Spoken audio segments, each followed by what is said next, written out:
Hi everyone, welcome back to my channel. If you're new here, my name is Lynn. If not, welcome back. For today's video, we're going to be talking about the fussiest Hoyas in my collection. If that sounds exciting for you, keep on watching.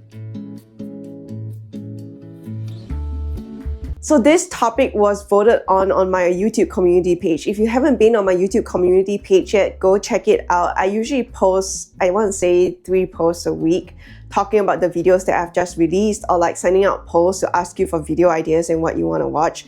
So go check out the YouTube community page. You can interact with me through there. You can share a post, you can share photos, you can ask questions, and I'm usually pretty prompt on replying my social media platforms. But yeah, this video was requested in one of those posts on my YouTube community page, and here are my 7 fussiest Hoyas in my collection right now that you may or may not want to avoid. It's really up to you, but at least you're going into a bad relationship with your eyes wide open. In no particular order whatsoever, all of them are fussy.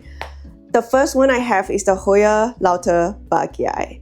So the Hoya lauterbachii used to be not fussy for me, and I'm honestly still puzzled as to what exactly happened with this Hoya, but it started kicking up a fuss. It started getting fungal infections, and then did it get mites? No, it didn't get mites, but it started getting fungal infections, so I had to chop off a lot of growth. And then eventually it just looked really sad. I chopped everything off. Oh my god, is that a mite? Oh no, it's not, it's just a freckle. But yeah, I'm restarting this brand new cutting because I'm just kind of scared that the mother plant's gonna die. I really do love this Hoya though. Like, it's the plushiest Hoya I've ever felt. It's incredibly soft. It feels literally like a blanket. It's so soft. It's one of the coolest Hoyas ever. The blooms are insane. This has never bloomed for me, again, fussy.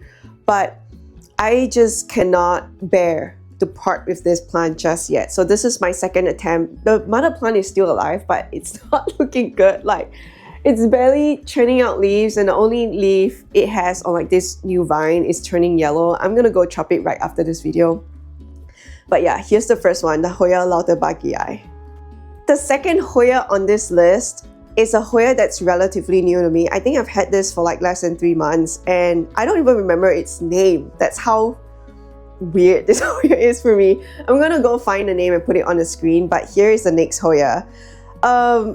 Is it beautiful? Yes. It has a beautiful rounded leaf. It's very velvety, and it legit almost died like within 4 weeks of me getting it. I'm not sure why, but obviously something in my growing conditions was inherently awful for this plant.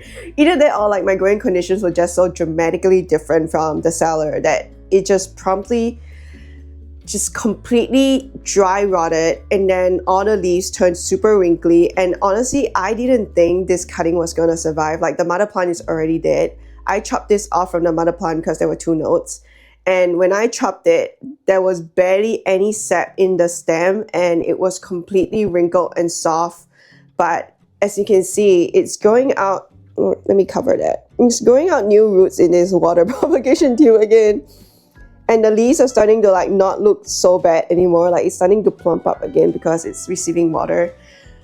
So fingers crossed that this doesn't die, because I do really like how this Hoya looks. Like, it's velvety, right? It's so cool. It looks like satin.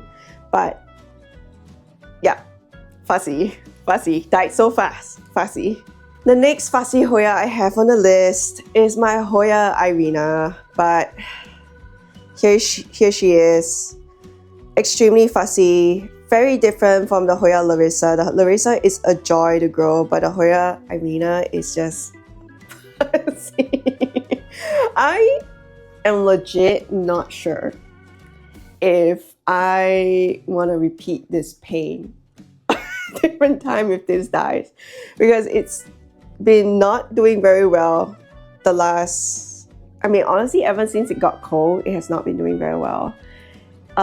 This little new growth point here has been trying to grow for 4 weeks now, and I feel like every time it's trying to grow, it just aborts it. And then, I don't know, like, I couldn't find any mites on this, you know, so the roots are in great condition. There are no mites.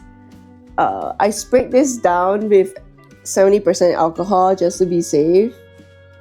And still, I have no idea what's going on with this plant because it was doing pretty well previously. And then it just quit on me suddenly. So kind of fussy. I don't know what's wrong. It is a very beautiful plant. Like the leaves are beautiful. They're big. They're very crusty. Amazing veination, I think. But are there other Hoyas that offer this same vibe for a lot less pain? I'm gonna say yes. So it's definitely a fussy Hoya that if it dies, I am probably not gonna go back out to find it again. But yeah, fussy. The next Hoya on this list is the Hoya waymaniae or waymaniae. I think it's waymaniae cloudy skies. A beautiful Hoya. Mine is finally bouncing back. This is the third attempt. I have already killed two of these. I have tried them in soil. I've tried them in semi-hydro, and they just hate me either way. Maybe this is one of those plants that you need to put in a cabinet. So if you have this plant, you're going in a cabinet and it's doing extremely well for you, please comment down below because I would like to know if it's me. I mean, it's obviously it's me. It's always me, right? Because I'm the grower. Obviously, it's me. But yeah, I just would like to know what this plant prefers. I'm gonna guess more humid conditions, but yeah, it's looking pretty sad. It's still alive. It's still churning out a bunch of new growth. This new vine is completely new. This is a very fussy Hoya in that it's very easy to dry rot this, so you really want to make sure it, to wet rot this. So you really want to make sure it dries out between waterings. Not just that, the vines are very thick and chunky, so they're actually really hard to trellis without breaking, and not a very compact Hoya because it's really hard to trellis.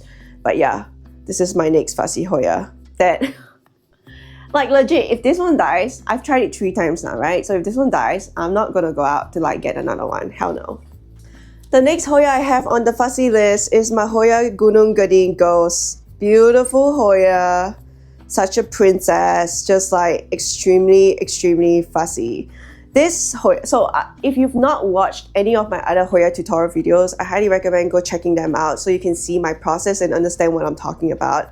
But my process of rooting out Hoyas take a really long time. I like to root them out very extensively before I move them to soil, before I move them to semi-hydro. So with my technique in general, when I move my Hoyas from fluval to semi-hydro or even from fluval into like soil, I don't usually have any drop leaves. Like new growth doesn't abort, the leaves don't drop, and the plant just like carries on like nothing happened because there's so many roots. It can withstand that stress. This Hoya, however, on the other hand, I rooted it like crazy and it had like a brand new vine and it wasn't churning out leaves just yet, but like I was like, okay, wonderful, it's outgrowing its fluval cup, it's time to like move it into like a proper semi-hydro setup. The moment I moved it, the entire vine died. And then I had to wait like another 6 weeks for a new vine to come out. And then after that, like it grew out a ton of new leaves. But after that, I just got so scared of moving it. I kept it in like a tiny little semi-hydro like a cup for like the longest time. And I would water it every 3 days because it would dry out so fast.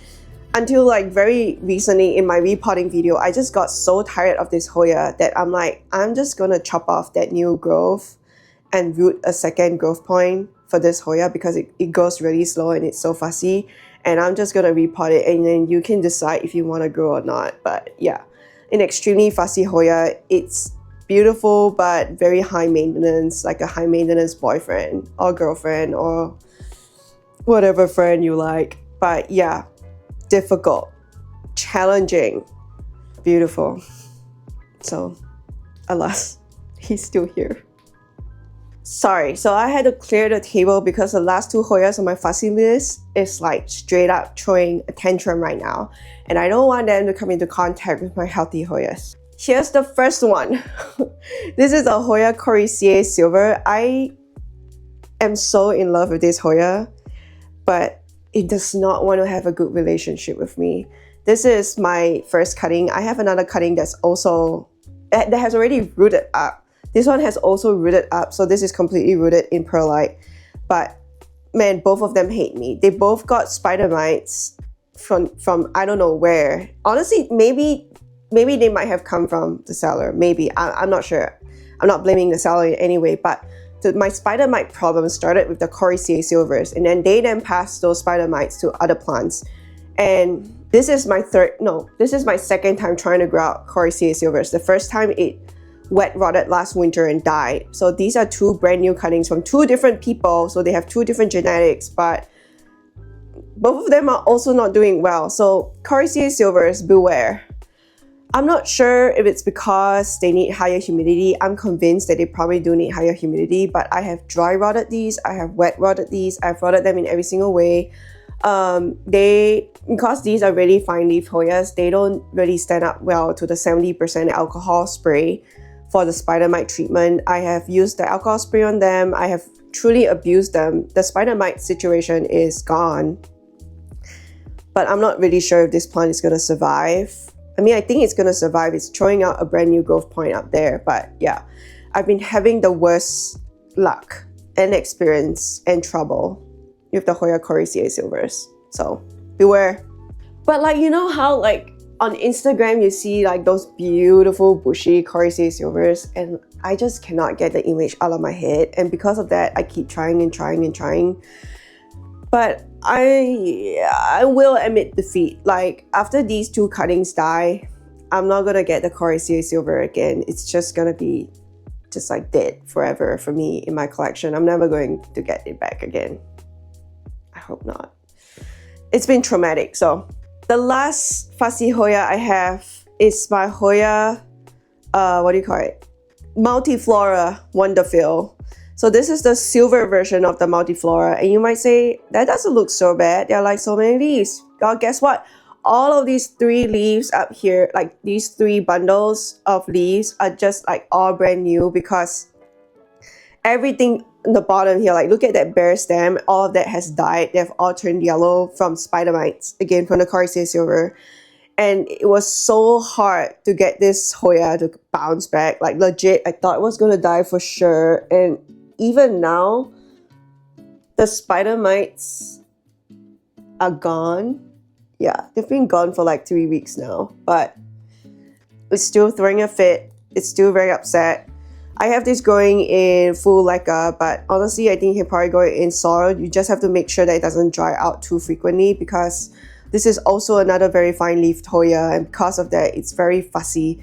You have to be careful with the watering schedule, and yeah, never bloom for me because it's always so fussy, and I don't know. I think it's beautiful, but I'm not sure if I'm gonna like buy it again if it dies.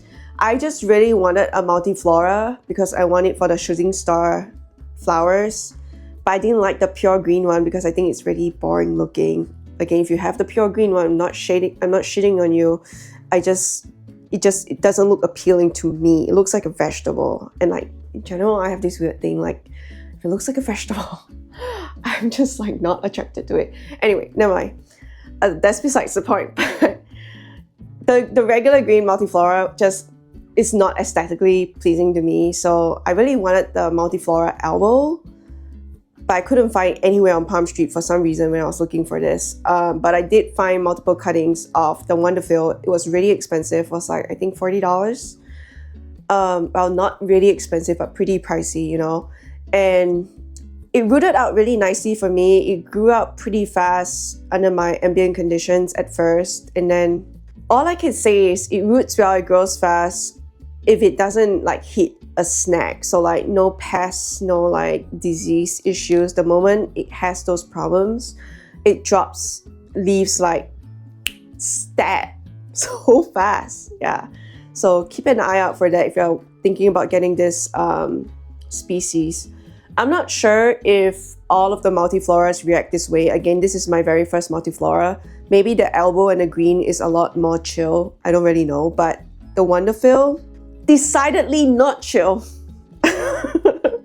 But yeah, so we've come to the end of today's video. If you've enjoyed today's content, please like, comment, and subscribe. I would love to hear your fussiest Hoyas. Let me know so we can share the pain.